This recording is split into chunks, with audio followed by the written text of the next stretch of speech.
C'est pas grave, mais c'est très chiant. Disons que l'histoire de Jérémie, ou plutôt ce qui nous intéresse pour écrire un roman de Jérémie, a commencé avec cette réplique. Elle a été prononcée 1 an plus tôt par un ophtalmologue rigoureux qui, après avoir palpé la paupière gauche de notre personnage, posa son diagnostic aussi implacable que bénin, chalazion. Il est rare qu'un ophtalmologue nous hante, ce sont des figures guère mémorables, ne nous laissant que peu, voire pas de souvenirs. Cette spécialité médicale n'a d'ailleurs que sporadiquement droit au fameux « je te donne son numéro, c'est le meilleur de la ville, tu devrais y aller ». La plupart des gens se contentant d'un ophtalmologue bas de gamme, travailleur détaché dans un désert médical, bon seulement pour l'ordonnance des lunettes, participant mollement à une vaste arnaque généralisée quelque part entre opticiens et mutuelles. Ce ne fut pas le cas pour Jérémie. La consultation lui coûta 180 €. Le chalazion, un petit kyste palpébral causé par l'inflammation d'une glande de Meibomius et qui se développe sur les paupières. Cette vilaine excroissance annonçait déjà la fameuse journée où le grand bouleversement de son existence débuta, mais s'il est d'importance de comprendre comment il est devenu un super-héros, disons-le d'entrée de jeu, la chose ne sera pas aisée. 9h01. L'auditoire était attentif. Jérémie voulait le croire, cette réunion serait l'acmé de sa vie professionnelle, l'apothéose de son irrésistible ascension. Une des plus importantes multinationales de la planète lui avait confié la tâche de repenser l'ensemble de la structure algorithmique en charge du fonctionnement de sa plateforme de vidéo à la demande. Dans cette salle futuriste, aux baies vitrées multiples, il n'avait jamais vu la plupart des visages qui le scrutaient. Jusqu'ici, il n'avait eu de contact qu'avec les représentants français, sous-fifres mondialisés, qui lui avaient résumé la liste de leurs envies et de leurs objectifs. Là, c'était différent. Plusieurs avions privés venaient d'atterrir au Bourget, venant des 4 coins de Californie, peut-être un peu des pays scandinaves, d'Allemagne encore que, d'Asie aussi, Singapour, Hong Kong, Taïwan et toute la clique démocratique. Les dirigeants, les actionnaires, les cadres, les créatifs, ils étaient là, sans faute, accompagnés de leurs traducteurs respectifs. Nonobstant, cette nuit dernière où il ne dormit pas, ainsi que sa tendinite, sa colopathie, ses mycoses, sa sinusite, son hémorroïde, son reflux gastro-œsophagien et son kyste périanal dont nous recauserons vite, le monde s'ouvrait à lui. Et Jérémie imaginait à tort être enfin devenu celui qu'il était. Sa présentation durerait toute la journée. Il suivait un plan minutieux, fruit de près de 11 mois de travail. Il avait décidé de commencer par l'angoisse de la page blanche. Une bonne idée de début, pensait Jérémie, que de parler de ceux qui ont du mal avec les débuts. Si les diverses vidéos accessibles sur la plateforme, films, téléfilms, séries, documentaires, étaient triées et suggérées par des algorithmes selon le profil des clients, il était, selon lui, indispensable que dorénavant ces mêmes fictions soient en partie inventées par des algorithmes créatifs, prenant en compte la façon dont d'autres algorithmes les suggéraient. Parce que tout simplement, entre algorithmes, on se comprenait mieux.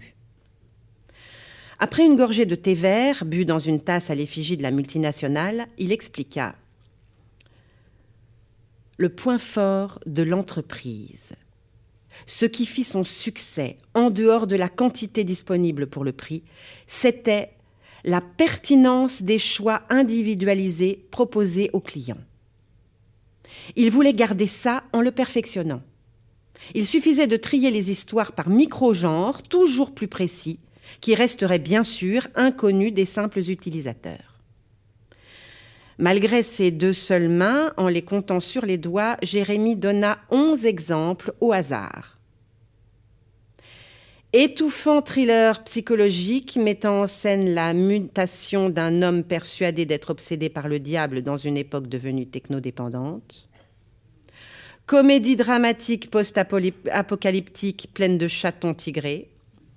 Psychodrame familial à propos de la filiation difficile impliquant les mystères de la construction de la pyramide de Gizeh avec prise d'otage dans le désert. Polar à intrigue violente avec retournement final concernant l'identité du genre du criminel. Drame sentimental à vocation historique contenant des couchers de soleil sur des monuments classés au patrimoine mondial de l'UNESCO. Péplum, mêlant cinéma d'auteur et bataille chorégraphiée autour d'une héroïne vaillante faisant la promotion d'une Europe des nations sans nationalisme. Film d'apprentissage musical sur l'acceptation des enfants handicapés dans les familles monoparentales de la zone périurbaine. Histoire d'amour tragique entre polytoxicomanes comprenant des scènes pornographiques à haute intensité susceptibles d'effrayer les ménagères.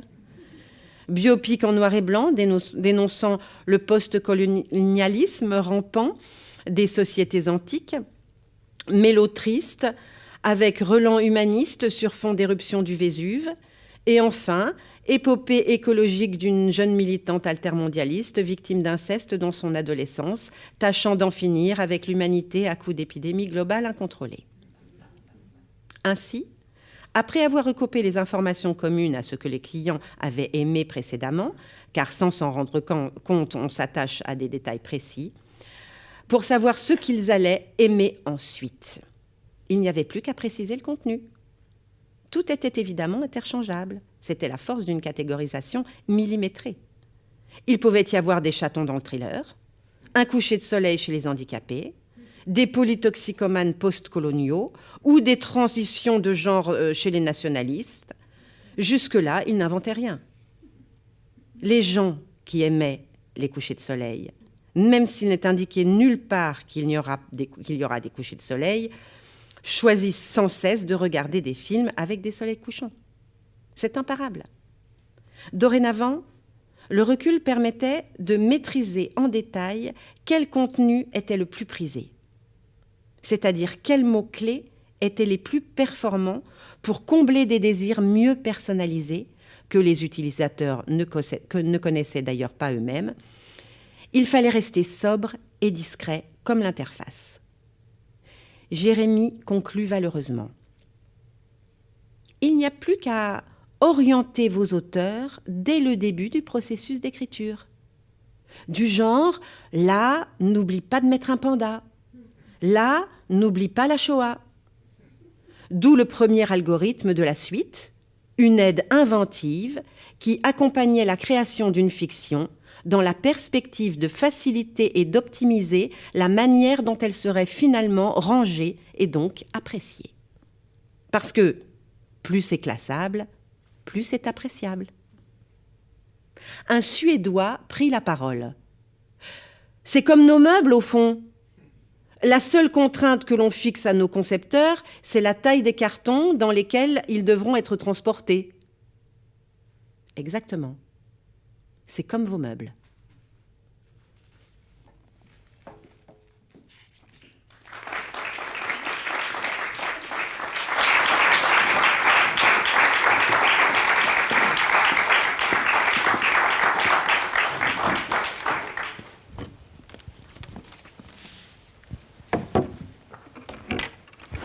Merci beaucoup pour cette lecture et bonsoir à tous et à toutes. Bonsoir Clément Camard-Mercier. Bonsoir. Bienvenue à la Maison de la Poésie. Je me réjouis de discuter avec vous parce que notamment j'avais beaucoup aimé votre premier roman, le roman de Jeanne et Nathan, il y a 2 ans. 3 ans ? Tout à fait, 2 ans. 2023, et j'ai adoré La Tentation artificielle. Donc là, on vient de plonger dans les premières pages de La Tentation artificielle qui est sortie à cette rentrée chez Actes Sud. Et on retrouve cette verve et cette originalité qu'il y avait déjà dans le roman de Jeanne et Nathan. Roman de Jeanne et Nathan qui nous emmenait à la rencontre de 2 personnages qui n'avaient rien à voir. D'un côté, un prof de lettres, de l'autre, une actrice porno, qui se retrouvaient dans un centre de désintoxication ensemble et qui allaient vivre de grandes aventures. Et on était vraiment dans des thèmes très contemporains de rapport aux images, pornographie, consommation excessive de plein de choses, de corps, de substances, voilà. Et vous nous posiez plein de questions très profondes.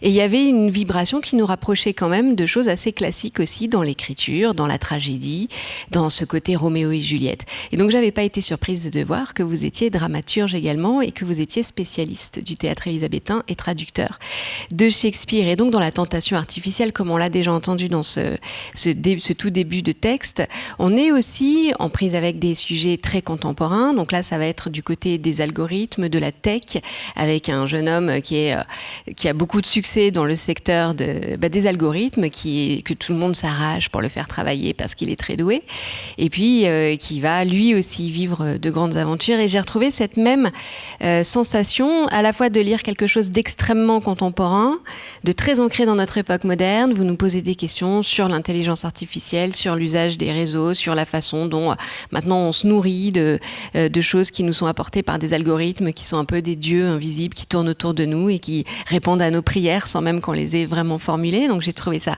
captivant. Et en même temps, comme je le disais, voilà, on est dans une langue shakespearienne un peu parfois. On est dans une tragédie qui obéit à une mécanique particulière. Et donc, ma première question, Clément Camard-Mercier, concernait justement cette rencontre entre des sujets extrêmement contemporains et en même temps un attachement assez patrimonial. Vous allez nous emmener au Moyen-Âge, vous allez nous emmener à l'abbaye de Solesmes, vous allez nous emmener à la découverte des moines copistes.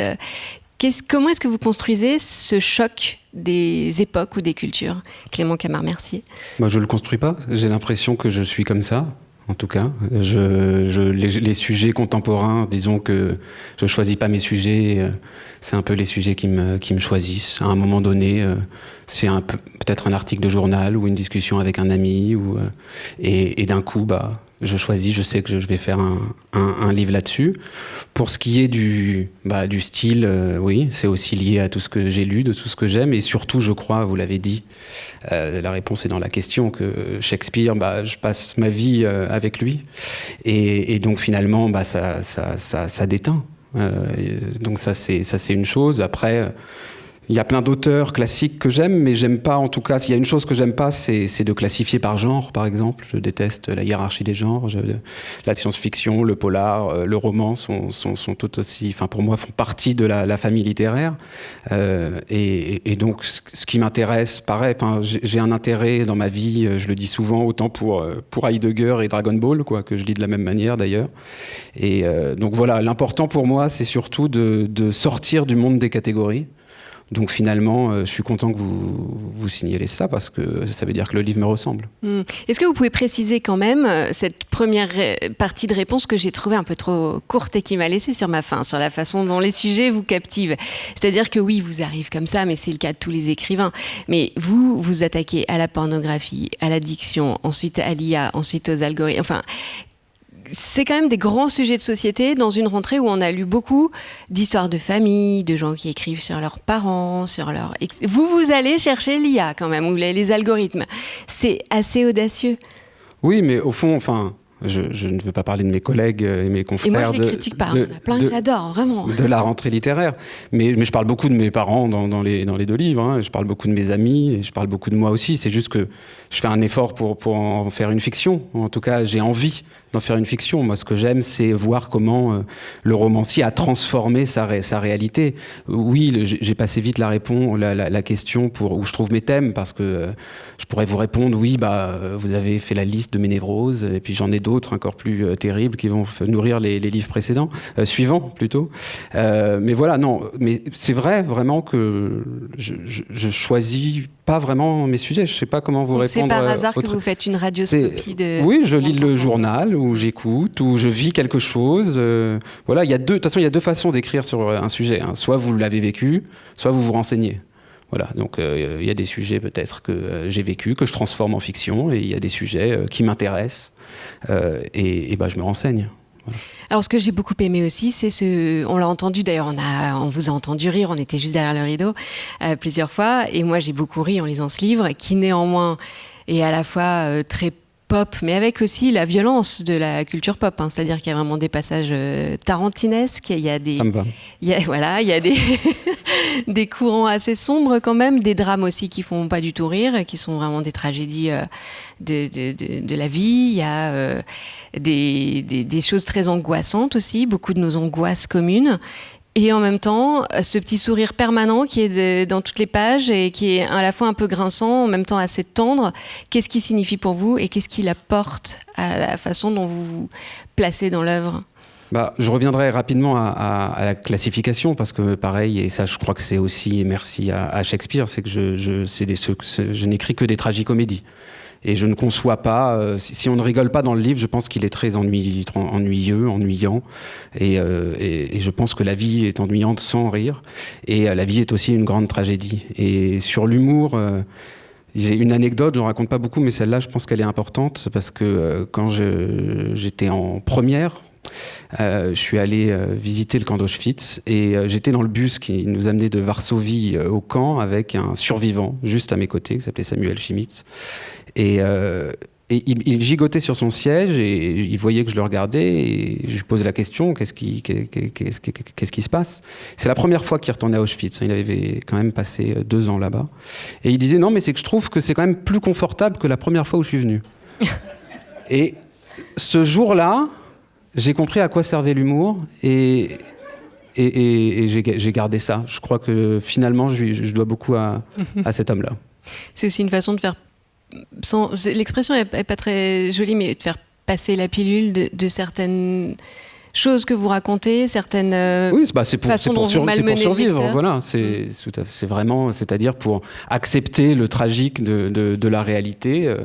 Il faut rire et pleurer en même temps. Enfin, moi, je trouve ça, c'est quand même écrire qu'une comédie, écrire qu'une tragédie, c'est très difficile aussi. Hein, c'est pas une question de qu'est-ce qui est le plus simple, mais je trouve que pour que ça reflète non pas la vie, parce que je n'écris pas de roman naturaliste et c'est d'ailleurs un peu fantasque et on me reprochera un manque de crédibilité terrible. Mais pas moi. Mais oui, j'y crois. mais moi, ce qui m'intéresse justement, c'est cette variation dans les humeurs. Pour que, en lisant, même si c'est pas réaliste ou crédible, on ressente la vie telle qu'elle est. Voilà. Je trouve que ça donne aussi une forme d'élégance au texte. Et ça, moi, j'aime beaucoup cette façon d'avoir ce sourire. C'est pas des éclats de rire, c'est pas des blagues que vous faites. Et parfois, on se demande même pourquoi on a ri. C'est vraiment quelque chose qui est... alors, il y a un comique de situation parfois, mais parfois, il y a juste une tournure, en fait. Et moi, j'admire beaucoup ça parce que je trouve que c'est pas évident à faire. Quoi. Voilà, c'était pas une question, c'était une remarque, c'était un compliment.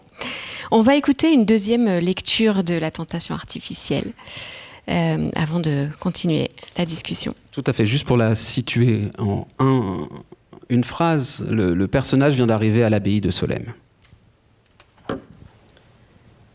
Bien que les premiers rangs fussent réservés aux hôtes, Jérémie n'osa pénétrer aussi profondément dans l'église et s'installa sur un banc central de la nef des fidèles, à la hauteur de 2 petites chapelles formidablement sculptées par la main d'un sapiens inspiré.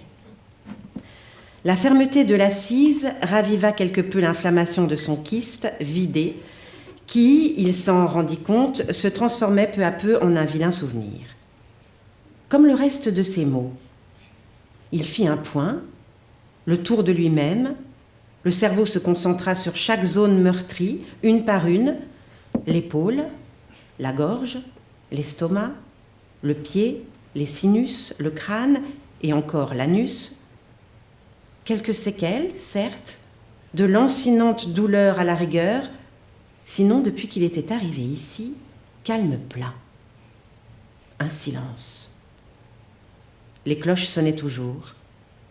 Il observa avec minutie les hôtes entrant, leurs signes de croix, leurs génuflexions, haut, bas, gauche, droite, un genou à terre avant d'entrer dans le rang. S'il éprouvait de la contrariété à montrer qu'il ne savait pas, Jérémie voulait surtout persuader qu'il savait mieux. Il en était loin. Les autres, eux, connaissaient les gestes. Dès qu'il serait en mesure de faire croire qu'il avait accompli ça toute sa vie, qu'il n'était pas étranger à ce culte, il irait se caler au premier rang sans hésitation. Il préférait feindre que d'être démasqué. Jérémie fut de nouveau pris de court par l'entrée des moines dans le chœur, qui fit se dresser instantanément la dizaine de fidèles réunis.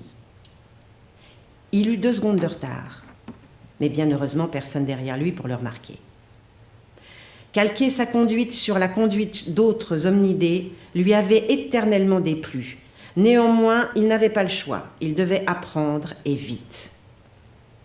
Le ballet organique des moines, arrivant par paires et se séparant, immédiatement après avoir ensemble posé genoux à terre devant l'immense Christ en bois qui trônait sur le mur du fond de l'église, en vue de joindre individuellement leurs stalles, tout en prenant soin de ne jamais tourner le dos ni à leurs confrères ni à leur seigneur, était d'une beauté déchirante. Au son des cloches résonnant, répondait la soumission illuminée de ces hommes de bonne volonté qui, mus par un système opaque et minutieux, répétaient des mouvements structurés pour les revêtir d'un onguent transcendantal. C'est ce qui lui avait souvent manqué. Jérémie pensa aussitôt au langage informatique. La répétition du même constituait la base de la logique algorithmique. Oui, c'était comme s'il voyait devant lui la représentation corporelle du gouffre abstrait dans lequel il se débattait depuis 20 ans. À des formes mathématiques apparemment incompréhensibles, seulement envisagées comme des vecteurs programmatiques d'action pure, les moines ajoutaient, de toute évidence, un tréfonds spirituel, au-delà de l'acte, imperceptible et évident. Leur conduite mécanique était sans l'ombre d'un doute guidée par une force supérieure. Il y avait donc un moyen que son œuvre fît sens. Il suffisait à Jérémie de se trouver un Dieu. Merci beaucoup. Et donc là, on est effectivement à l'abbaye de Solesmes. Et Jérémie, pour ceux et celles qui n'ont pas lu le livre et sans vous spoiler toutes les surprises du roman, se retrouve là parce qu'il est perclus de douleurs qui n'ont aucun lien entre elles. Et c'est d'ailleurs très frustrant, j'imagine, pour quelqu'un qui s'est codé comme lui et qui connaît un peu le mystère des mécaniques, puisque rien n'explique, il y a rien qui permet de comprendre pourquoi il a toutes ces maladies différentes et pénibles. Et l'algorithme lui suggère de partir à Solesmes, donc il y va. Et là, il a une épiphanie, en quelque sorte, puisque, miracle, il est guéri. Et donc, j'ai adoré que vous sélectionniez cet extrait-là, parce que je trouve que ça dit quelque chose de ça montre quelque chose de très intéressant qui est dans votre livre, c'est un lien entre ces bâtisseurs de cathédrales du Moyen-Âge, ces gens qui ont eu comme ambition de créer des cités de littéraires ou de prières, ou des monuments pour monter vers Dieu, et ceux qui aujourd'hui le font avec les outils informatiques. Là, alors je ne vais pas vous faire l'affront de vous dire d'où est venue cette idée, parce que vous allez me répondre que vous lisez les journaux, mais enfin quand même. Non, ça c'est les sujets. Les idées, je peux répondre. L'idée principale, enfin, c'est pas. Je pense qu'il n'y a pas de lien véritable entre l'ambition des codeurs et le monothéisme. Le fait est que Nietzsche est passé par là. La phrase Dieu est mort est devenue une sorte de slogan qui nous enjoint à aller faire la fête, alors que si on lit bien au fond la question, enfin ce qui est dit, c'est que Dieu est mort, donc maintenant il faut repenser toute la métaphysique. En gros, on est dans la merde, et pas du tout, c'est formidable. Donc il y a une place qui est vacante dans nos sociétés. Et le problème, c'est que cette place, on a tenté de la mettre avec des choses aussi vaines que la République ou autre, et ça n'a jamais réussi finalement à prendre cette place. Pas du tout un livre pro-religion, c'est un livre pro-sacré, c'est un livre qui invite, je crois, plutôt à une spiritualité de manière générale, à dire qu'il y a des questions auxquelles on ne peut pas amener de réponse, mais le problème, c'est que cette place étant libre, aujourd'hui, on a quelqu'un qui est en capacité de prendre cette place-là, de répondre aux questions, à toutes les questions. C'est quelque chose de très efficace. C'est en gros le monde des algorithmes, aujourd'hui de l'intelligence artificielle. Et donc voilà, c'est pas vraiment, disons, je ne fais pas le parallèle. Je pointe le danger possible de la divinisation des outils technologiques et numériques. il y a quand même un lien entre cette recherche de sanctification et d'accès à un monde supérieur et le transhumanisme, alors qui n'est pas le sujet du livre, mais qui, enfin, je veux dire, est-ce que l'IA ne serait pas aussi une façon d'augmenter l'humain en lui accordant un cerveau illimité, capable de répondre à une quantité de questions invraisemblables et de résoudre un nombre de problèmes? Finalement, c'est quand même Dieu. Oui, alors ça, c'est alors les transhumanistes, c'est pas tous les informaticiens, et d'ailleurs, c'est souvent dans des milieux finalement très religieux. Mais bon, la question de la mort, de l'immortalité, mais n'est pas au centre, je pense, de l'IA. Il y a des gens qui pensent qu'en en fusionnant, disons, avec la machine ou en devenant eux-mêmes des machines, ils vont pouvoir repousser l'inéluctable et le fait qu'on va tous mourir, et c'est super, enfin, sinon la vie n'aurait pas d'intérêt. Mais je crois que pour revenir à votre question que j'oublie au passage, c'est que c'est pas vraiment... Enfin, moi, ce qui m'inquiète, souvent on a de la science-fiction où c'est les machines qui ont pris le pouvoir. C'est-à-dire que voilà, on s'est fait battre par des machines, et donc maintenant l'humain est soumis, esclave des machines. Là, dans un livre qui frôle un peu la science-fiction, justement, c'est cette question de fusion entre l'homme et la machine. Je trouve ça beaucoup plus inquiétant, moi. Que l'homme et la machine. Moi, ça m'inquiète beaucoup plus. La machine ne m'inquiète pas du tout. Jamais elle ne nous dépassera. Elle nous contrôle, mais parce qu'on se soumet à elle, et surtout parce qu'on accepte de former un couple diabolique. Donc la figure du diable est très présente dans le livre pour ça. Et donc moi, ça me fait beaucoup plus peur une fusion homme-machine que finalement une machine toute puissante. C'est ça que j'essaie de raconter. Je pense que les dangers de l'IA sont tout sauf ceux qui font la une des journaux, quoi. Hein. Ce que vous montrez dans ce livre, sans raconter trop de choses, mais c'est que le problème de l'intelligence artificielle, c'est l'humain qu'on met à l'intérieur, c'est pas l'intelligence en soi. C'est-à-dire que le fait de faire... Et là, on est quand même dans une question biblique. Hein. Dieu fait l'homme à son image, l'homme fait l'IA à son image. Oui, mais là, le problème, c'est que l'homme est à la place de Dieu. Il aurait fallu que Dieu invente l'IA directement. Voilà, non, mais le problème, là, vous l'avez tout de suite nommé, c'est ce renversement complètement anthropologique qui fait que dans cette situation-là, où l'homme en plus fabrique des IA complètement biaisés selon une moralité qui est propre à ceux qui l'inventent, en tout cas, il y a une création qui est faite. Et donc l'homme prend la place de Dieu. Je parlais de cette place qui est prise, et que finalement la création ne va pas le dépasser, mais je pense que la relation qu'il a avec sa création est un problème. En tout cas, c'est pas un problème parce que je dénonce rien, je m'en fiche, mais c'est juste une question. Quelle relation on peut avoir à une création, et qu'est-ce qui se passe quand finalement la place de Dieu est prise juste par l'homme, par la finitude qu'est l'homme, qui est censé dans les traditions être l'objet créé. Ça a quand même un sens d'être l'objet créé et non pas le créateur. Alors là, on part dans les tours de la cathédrale, mais je voudrais qu'on revienne un petit peu en cuisine quand même, pour vous interroger sur la façon dont vous avez concrètement fabriqué ce livre. On part à Solem, on passe du monde des algorithmes, de la tech, des réunions, et là c'est très documenté. Je pense qu'on est dans quelque chose d'assez réaliste sur la façon dont les discussions s'orchestrent, etc. Ensuite, on est du côté monacal avec une vie bien ordonnée, etc.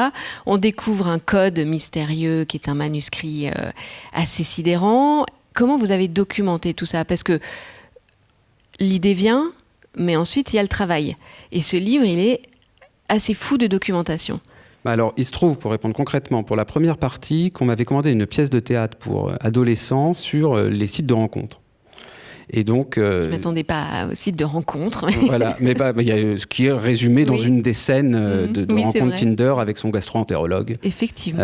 Voilà, qui est une scène qui s'inspire. Voilà. Donc en fait, j'avais commencé, pour tout vous dire, donc déjà cette documentation. Et d'ailleurs, là, hasard de la vie, on m'a commandé une pièce là-dessus. C'est ce qui a commencé à porter mon intérêt sur les algorithmes. Donc c'est lire des livres, poser des questions à des gens, rencontrer des chercheurs. Pour l'abbaye, j'y suis allé.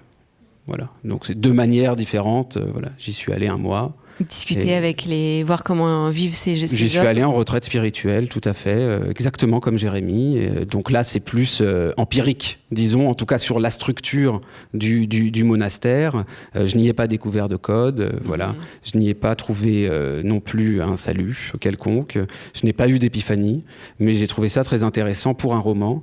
Et, des guérisons peut-être Non. Alors la question c'est, était-il vraiment malade plutôt que est-il guéri? Mais ça c'est une autre vision de... Je pose la question comme ça. On va écouter une deuxième lecture. Vous parliez du diable. On va partir. Tout à fait. Juste, Jérémie vient de lire un document qui existe, le livre des Révélations, écrit par des moines allemands au XIIIe siècle, où il est question de possession diabolique en lien avec des maladies sous toutes sortes. Et le moine en question qui écrit le livre s'appelle Wolfram.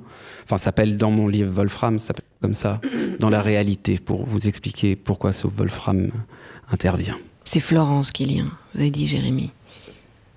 Affronter la grandiloquence des racines, l'imprudence des feuilles... Ah, ça commence bien, pardon.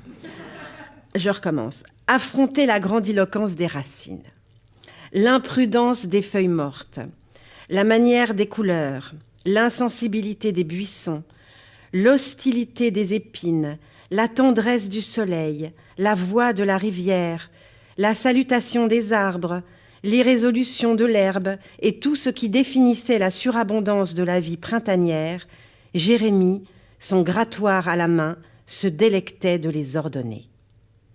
Indéniablement, ces fleurs-là étaient jaunes.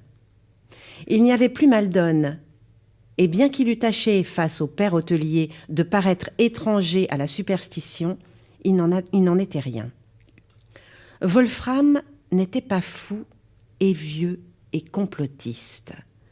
Wolfram souffrait du même mal que Jérémie, ou plutôt Jérémie souffrait du même mal que Wolfram. Sauf que Jérémie ne le percevrait plus en mal. Le corps réagit à la nouveauté. Celle-ci cogne à la porte, et la porte, c'était les yeux, le ventre, le cul, l'épaule. Qu'est-ce qui le connectait, lui, quintessence de l'avenir, avec cet autre absurdement médiéval ? Il ne le savait pas encore. En apprenant, il apprendrait. Ce qu'il savait, en revanche, c'était qu'il ne recevrait pas du tout des choses de cette façon, qu'il ne porterait pas l'enfer en lui. Il se sensibiliserait. Tel serait son progressisme. Les ramifications morales avaient changé, devaient changer. Jérémie accueillerait ces démons dans l'antichambre de sa conscience, sans tenter de les faire fuir. Il les interrogerait, les dorloterait tendrement, essayant de comprendre pourquoi ils étaient venus l'assaillir, lui et pas un autre. Plus généralement, comprendre pourquoi la meilleure cible pour le diable était sans hésitation aucune, lui, Jérémie, et tout ce qui le caractérisait. Jérémie, tout ce qu'il avait vécu. Jérémie et ses outils. Jérémie en entier. Du chapitre 1er au dénouement. En tout cas, c'était donc ça le chalazion. La tendinite, le kyste et toutes ces conneries. Quel soulagement! Au bout du chemin, c'était très grave, mais pas chiant. Des bronques, ces toubibs. Il crut avoir enfin un mot à coller sur ses mots. Et pas qu'un petit. Un mot parmi les mots, un nom parmi les noms, de ceux qu'on ne peut pas nommer, et qui se jouent imprudemment de la moindre réfutabilité. Malheureusement pour Sapiens, il se sentait choisi, désiré, et il ornerait le contrat qu'il s'imaginait. Oui, Jérémie venait de trouver ce qu'il cherchait depuis longtemps. Un employeur à sa hauteur.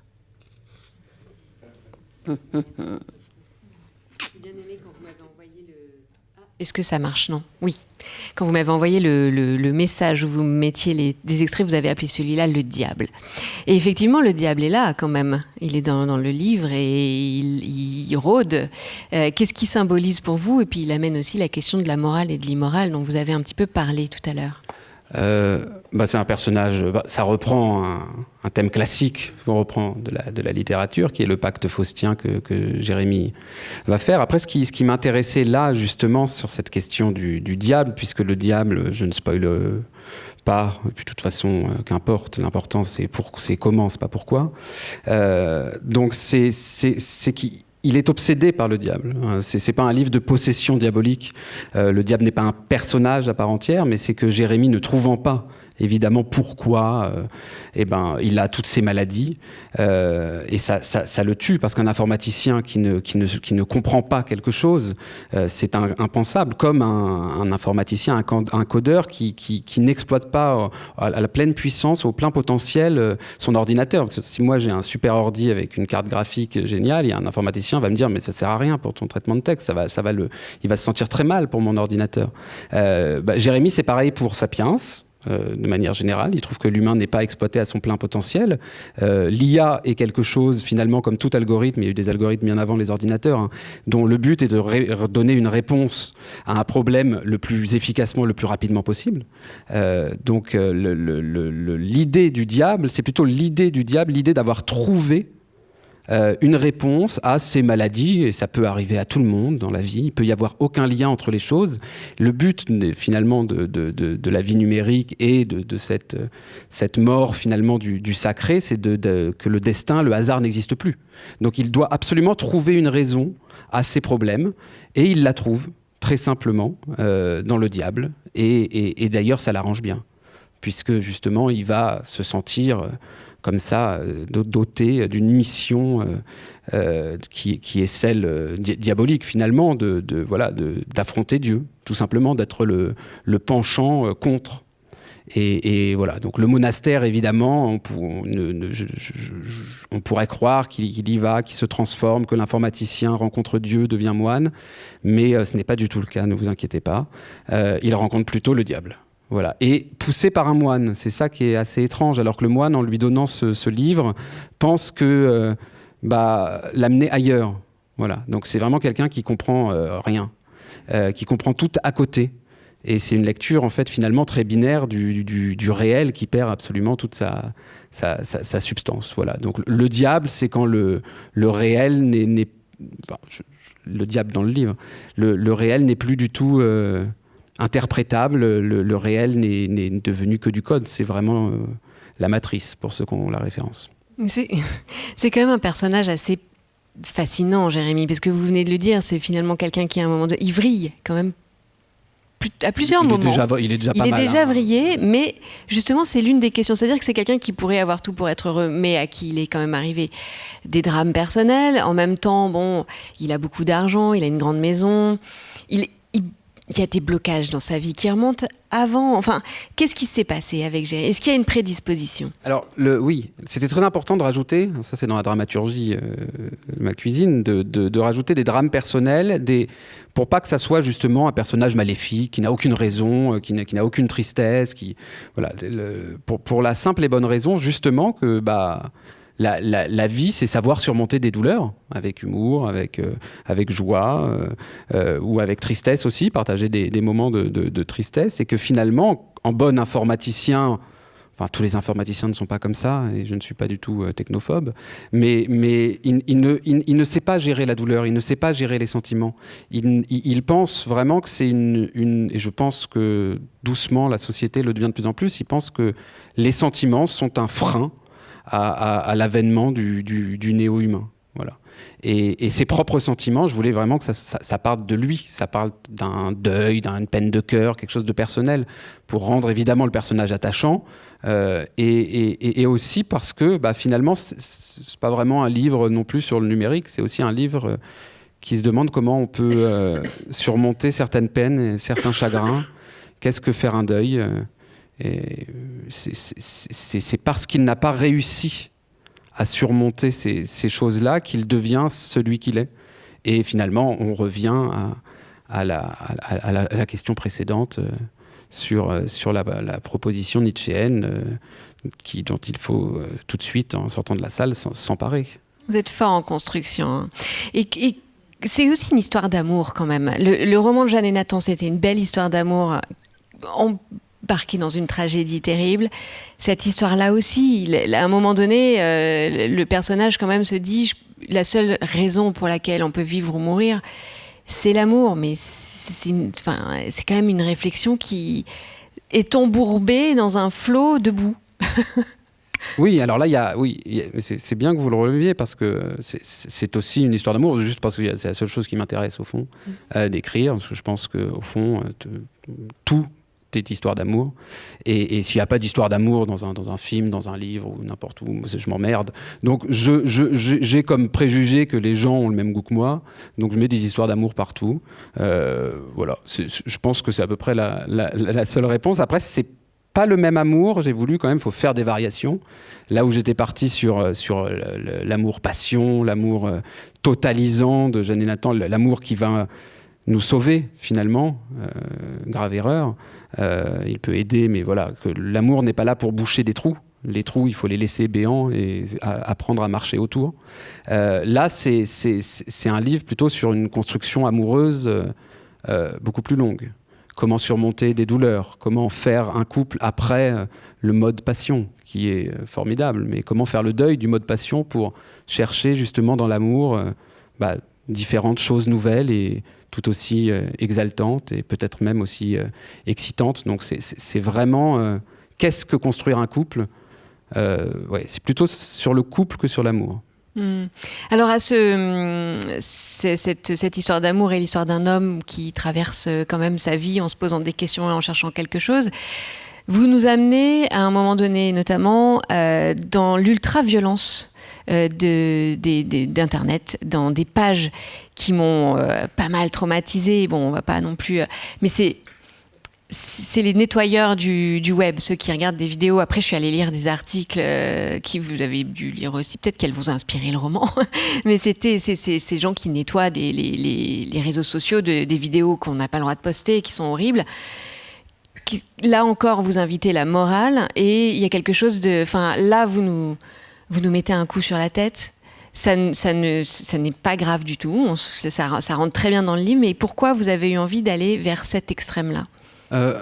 Ça aussi, c'est vraiment une question de goût. J'aime bien justement aller dans les extrêmes, appuyer sur l'accélérateur quand il y a besoin. Ça, c'est vraiment aussi... C'est le côté Tarantino, là, une question, vraiment une question de goût. Mais après, j'essaye et je ne veux pas de gratuité. Voilà. Pourquoi je trouve que ça résume vraiment la société et ce dont le livre parle, qui est des gens qui soient obligés 12 heures par jour de regarder continuellement des horreurs pour qu'elles ne nous apparaissent pas sur nos fils et qu'on n'ait plus que des chatons, des manifestations ou des maquillages. Il y a quand même l'idée que pour que l'Occident soit bien pensant, il faut, de manière totalement amorale, assombrir, parce que je dis l'Occident, parce que évidemment c'est du travail délocalisé, Philippines, Kenya surtout, il y a d'autres pays, c'est-à-dire qu'eux vont nous laver de nos péchés, et ce sont en plus des vidéos qui sont souvent, qui ne viennent pas du tout du pays où elles sont traitées. Donc c'est des vidéos... tout à fait absolument affreuse, oui, de quoi, qu'est-ce qu'on peut dire, de viol, de tuerie, de torture, mais voilà, et j'écris le livre, 2 semaines après, il y a quelqu'un qui meurt en direct sur Internet, voilà. Donc, j'en ai marre d'avoir raison. Et oui, il faut arrêter tout ça. Mais j'ai trouvé que c'était un passage très intéressant parce que c'est l'un des moments aussi où on se sent le plus dans ce lien entre quelque chose qui nous dépasse, quelque chose d'une spiritualité complètement malade comme ça. On a l'impression d'être à la porte des enfers. Et j'ai trouvé que c'était très fort parce qu'on quitte l'abbaye de Solesmes et on se retrouve comme ça face à la fournaise, quoi, au démon ricanant. C'est très... Mais je pense que le scroll est un geste diabolique. Voilà, j'annonce. Mais c'est très fort de dire ça. Et c'est pas faux. L'autre question qui est au cœur du texte, c'est celle de l'immortalité aussi. On a beaucoup parlé de religion, de spiritualité, etc. Et de transhumanisme et d'IA et de toutes ces choses. Et en même temps, vous traduisez très bien aussi l'angoisse profonde qui nous saisit en ce moment, tous et toutes, je pense, et les parents d'enfants et ceux qui n'ont pas d'enfants, et de se dire, là, on est en train de vivre la fin des temps. C'est pas possible, ça va craquer d'un instant à l'autre. Et donc, c'est intéressant de voir quel rôle peut jouer la technologie là-dedans, parce qu'en même temps, on nous dit, oui, mais la technologie va peut-être nous sauver. Et vous tranchez pas sur la question. Mais quand même, c'est une question que vous nous tirez un peu le tapis sous les pieds quand même, hein. Oui, déjà, je déteste trancher. C'est au lecteur de trancher. Je lui propose une expérience, des questions, peut-être. Voilà, pas mal de gens m'ont dit que la fin, sans la nommer, était plutôt immorale, alors que je la trouve amorale, tout simplement. C'est-à-dire qu'il n'y a plus de morale. La proposition du livre, c'est d'imaginer une vie, une société où la morale, c'est pas qu'elle est mauvaise, c'est qu'elle n'existe plus. Cette question morale, qui est quand même le centre de nos religions, monothéistes en tout cas, voilà, n'existe plus. Et oui, je pense que dans un monde amoral, sans morale, eh ben, l'immortalité serait atteinte. Alors ça, c'est un peu une proposition, c'est-à-dire que la mortalité faisant de nous, justement, si on est immortel, il n'y a plus besoin de morale. C'est-à-dire que la morale, elle est là dans une vie finie. Vous ne pouvez pas être moral sur une infinité. C'est comment j'ai une vie, j'ai un temps assez court dans le monde, et il faut que mes gestes, quelle que soit votre morale, soient en adéquation avec une forme de moralité que vous pensez bonne. Et l'immortalité, c'est la fin de la morale. Ou la fin de la morale, c'est l'immortalité. Ça, je sais pas. Mais c'est plutôt justement sur ce versant de la morale que j'ai voulu traiter l'immortalité, parce que le personnage, lui, Jérémie, méprise les transhumanistes. Il a une discussion un moment avec eux. Ça l'intéresse pas. Il trouve que c'est nul, parce que finalement, le soleil va exploser. Dans 5 milliards d'années. Oui, ça c'était un peu... Oui, tout à fait, mais il va exploser, il n'y aura plus rien. Il n'y aura plus rien du tout. Voilà. Donc je veux dire, c'est ça la vraie question. Donc ça inquiète Jérémie. Et plus que est-ce que je vais pouvoir vivre 200 ans ou avoir finalement même sa maison, il l'a construit, il s'en fout. Voilà, et il n'arrive pas à avoir de sentiments. Il paye un ami, Nicolas, qui s'est sûrement reconnu. Il le paye pour avoir des relations amicales. Il ne supporte pas les sentiments. Finalement, il n'est pas bien dans le monde, mais il n'est pas bien. Il n'a pas envie de vivre plus longtemps, lui. Ce qu'il veut, c'est que l'humanité échappe à la destruction du Soleil. Voilà. Et c'est pas en allant sur Mars. Il faudra quand même rappeler à Elon Musk que Mars ne survivra pas non plus à l'extinction du Soleil. Donc on aura fait un tout petit trajet. Eh bien, en attendant l'extinction du Soleil, j'ai hâte de savoir ce que vous allez écrire ensuite. Je vous le cache pas. Je vais pas vous mettre la pression. Mais voilà, Mais je vais écrire ensuite. Oui, ça, j'espère bien. Non, vous êtes obligés, là, il faut s'y engager ce soir. Pas de pacte avec le diable, mais enfin un pacte avec nous quand même, de continuer à faire des romans pareils. Merci beaucoup. On a une dernière lecture qui dure un petit peu. Je la contextualise pas du tout. Allez. Voilà, parce qu'elle est assez théorique. Donc elle ne mérite pas d'avoir des données en plus. Voilà.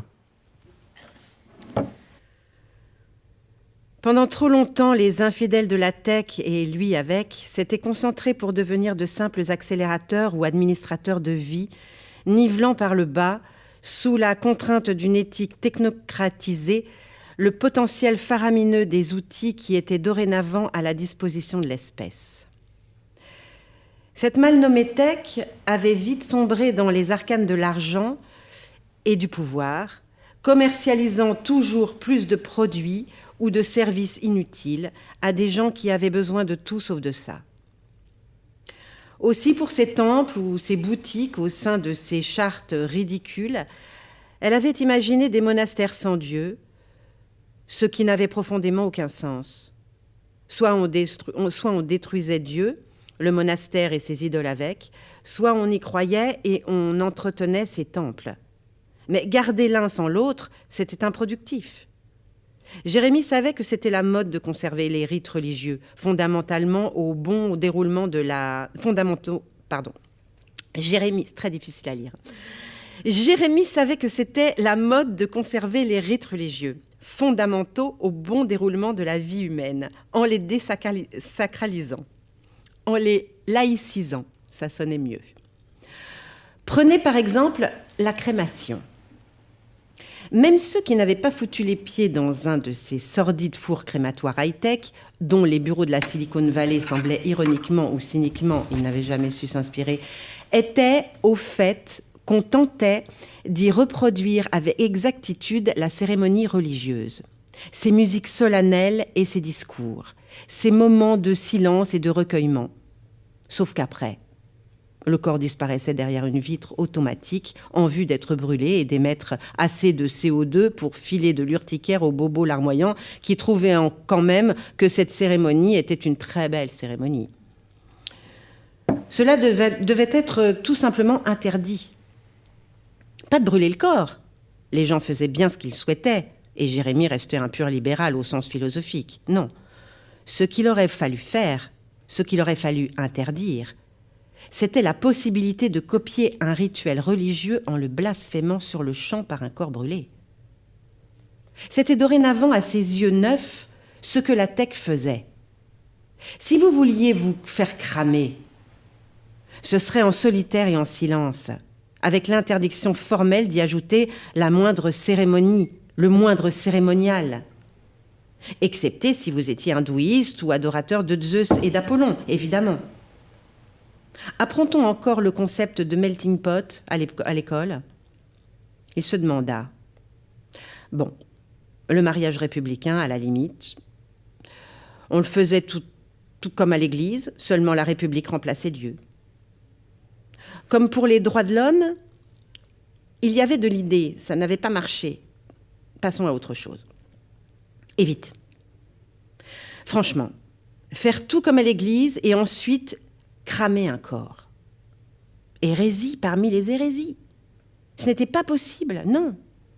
C'était comme si, après les vœux de fidélité des mariés, le maire imposait une partouze à la salle des fêtes, parce que c'était moderne, parce que c'était plus fun.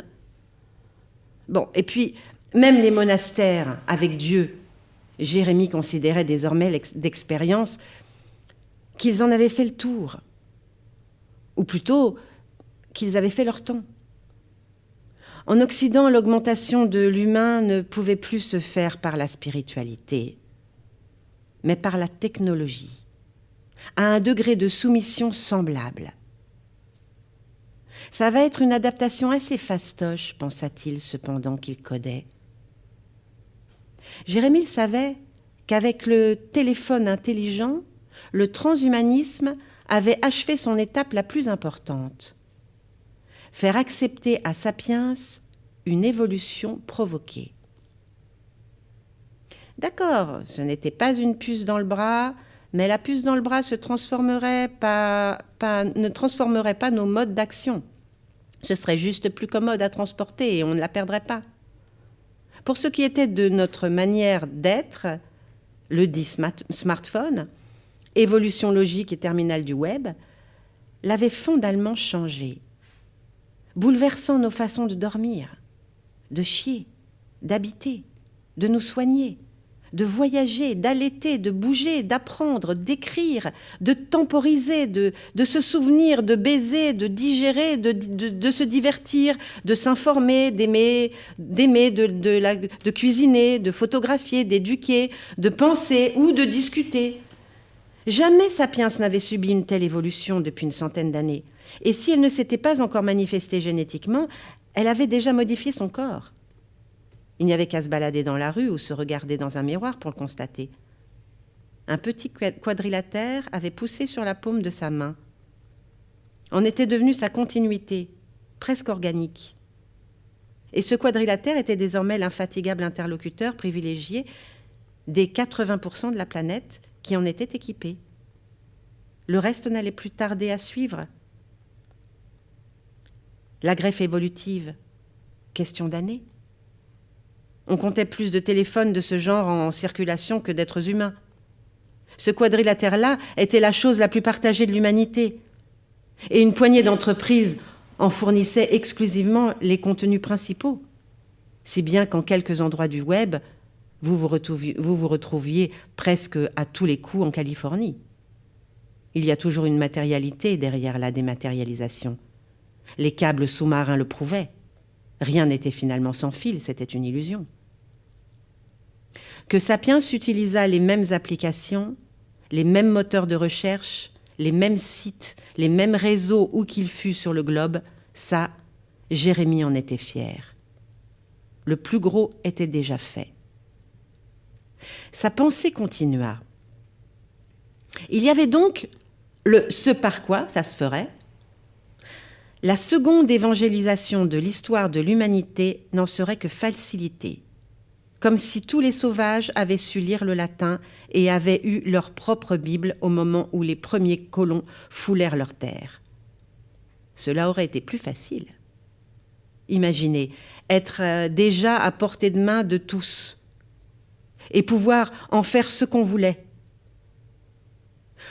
Au quadrilatère, Sapiens était même complètement accro et ne s'en séparait sous aucun prétexte. L'objet le rendait dingue. Rien ne lui avait jamais obéi de la sorte. Rien ne lui avait jamais fait croire à ce point en la beauté d'une vie mélodieuse et sans accroc.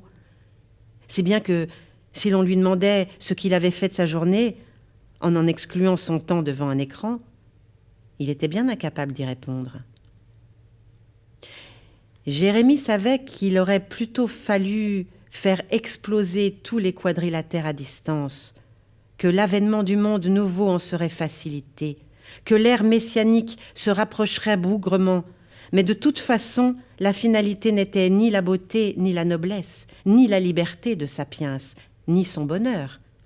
Sinon, il aurait suffi de supprimer l'intelligence des téléphones et le tour était joué. Célébrer le retour de l'intelligence humaine. Sauf que celui qui survit n'est pas le plus intelligent, mais le plus adapté. L'occasion était trop belle. Tout allait dans ce sens.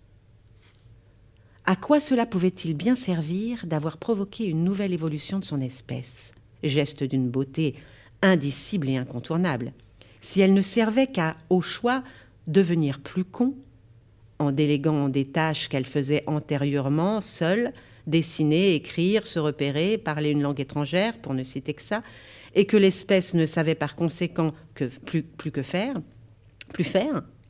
ou créer des mots de passe et des comptes à n'en plus finir, ou noter des restaurants, ou gérer des assurances, ou regarder des vidéos merdiques, ou s'étouffer dans des réseaux sociaux, ou vivre par le clic et l'immédiateté de l'artificialité, ou supprimer le hasard de l'événement en glorifiant les prédictions en tout genre, la météo, le pire, ou perdre du temps aussi, ou canaliser la violence nécessaire partout. Oui, Jérémie en prenait enfin conscience. Tout semblait aller très vite, mais rien ne se passait. Rien non plus n'était plus pratique. C'était faux. Rien n'était plus rapide. C'était faux aussi. Tout était plus complexe, plus défectueux, plus cher, pour un service moindre. Et surtout, l'individu devait maintenant faire un boulot qu'il ne faisait pas avant. Grâce à la prétendue transition numérique, il devait régir toute sa vie, alors qu'à l'ère pré-tech, la plupart des tâches lui incombant étaient faites par d'autres, qui étaient de surcroît payés pour ça. Les bénéfices engrangés à la faveur de ces emplois supprimés, empiétant sur le temps libre et gratuit du citoyen individualisé, étaient bien entendu la manne financière la plus délirante de tous les temps, sans compter que les millions de formulaires qu'ils remplissaient allaient, eux, livrer des données, cibler ses prochains achats et finir dans les mêmes comptes en banque, sans en négliger aucune, les minutes que la tech lui volait, elle en faisait un fric fou. Et pire, ils ne bossaient pas gratos. Ils payaient pour bosser à leur place. Le casse du siècle. Allez, c'était quand même assez marrant, surtout d'y avoir contribué. Il était temps d'arrêter de s'amuser, de tourner la page, d'utiliser ses téléphones pour vraiment changer le monde. Et ne lui parlez pas du métaverse, il n'y avait jamais cru. D'ailleurs, c'était un échec complet, tout le monde s'en foutait. Bref, s'il avait appris un truc au monastère, et bien qu'il ne fût pas non plus, vous en conviendrez, très drôle, ou alors à ses dépens, c'était que la déconne, ça allait 2 secondes. Ouais. En ces lieux, Jérémie était tombé définitivement amoureux du sérieux. Et le sérieux, c'était la survie de l'espèce dans ce qu'elle avait de plus vertigineux et de plus prestigieux, et son évolution en ce sens. L'humain n'avait en définitive besoin que d'une chose, tant il était parfait. C'était qu'on l'aidât à penser justement, logiquement, ce qu'il n'était apparemment plus capable de faire par lui-même. Qu'on le guidât à la construction d'une nouvelle loi morale, qu'il ait des repères d'action lucides, l'accompagnant au quotidien dans ses choix, sans être influencé par son immémoriable tendon d'Achille, si l'on excluait l'amour de l'administratif et la faiblesse physique, qui conduisait l'Occident au désastre, les sentiments. C'était l'unique impératif pour veiller au cheminement de l'histoire. Dans l'espoir d'aboutir, soit le contraire de tout ce que la tech s'était efforcée de faire ces dernières années, ayant plutôt provoqué un rétrogradage évolutif avec un outil qui aurait pu permettre une montée en puissance. Aussi, elle avait reproduit et imposé de force une bien-pensance mollement dangereuse, tout en diminuant les capacités cognitives, aristocratiques et esthétiques de Sapiens, en n'oubliant pas de rogner sur sa suprématie. De toute façon, des êtres le nez collé à un écran qui tenaient dans leurs mains ne pouvaient pas faire société. L'extinction était proche. Jérémie en avait pris conscience et voulait se faire pardonner, expier à jamais son crime, celui d'avoir participé crânement à cette mascarade. Merci. Merci beaucoup, Florence Viala, pour la lecture. Merci beaucoup, Clément Camard-Mercier, pour l'entretien et pour le livre La tentation artificielle. Je vous invite également à lire le roman de Jeanne et Nathan, qui doit être en poche maintenant, Tout à fait. chez Babel. Et vous pouvez trouver les livres de Clément Camard-Mercier dehors, enfin pas dehors, mais à l'extérieur de cette salle, ici à la Maison de la Poésie, pour vous les faire dédicacer. Voilà, merci beaucoup encore et merci à la Florence, Maison de la Poésie. merci Élise, la Maison de la Poésie, évidemment, et à vous tous dans la salle, amis comme inconnus.